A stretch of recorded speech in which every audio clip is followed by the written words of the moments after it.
প্রথমে একটা স্টিলের সসপ্যানে বা যে কোনো কিছুতে মুগ ডাল ভালো করে ধুয়ে বসিয়ে দিয়েছি।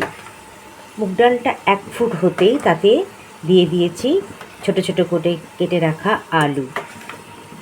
তারপর 5 মিনিট ফুটতেই ধুয়ে রাখা গোবিন্দভোগ চাল দিয়ে দিয়েছি, তার সাথে কাঁচা লঙ্কা আর ছোট পটল কুচি। এবার এটা সুন্দরভাবে দেখো একদম সেদ্ধ হয়ে গেছে। ফ্যানটা কিন্তু আমি গালবো না, এই জলেই এটা সেদ্ধ হয়ে যাবে। এরপর আমি বিট নুন আর ঘি দিয়ে নামিয়ে রাখবো। আর সাথে দিয়ে দিলাম, ফুটে গেছে, একটা গোটা টমেটো। টমেটোটা কিন্তু আমি ভাঙবো না, যখন খাবো তখন আমি এটা ভেঙে নেব। সাথে দিয়ে দিলাম একটা সুন্দর লাল কাঁচা লঙ্কা। এবার ফুটে উঠবে, তারপরে ঘি দিয়ে অল্প একটু মিষ্টি দেবো, নামিয়ে নেব। সেদ্ধ হয়ে যেতেই আমি বিট নুন দিলাম আর মিষ্টি দিলাম।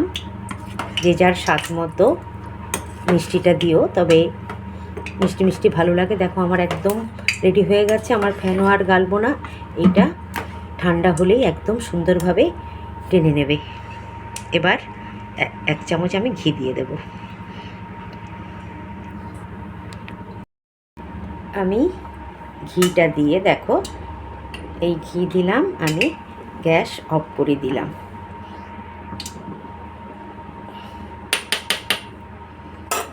এবার সুন্দর করে নেড়ে আমি এটা ঢাকা দিয়ে দেব। তোমরা করে দেখো।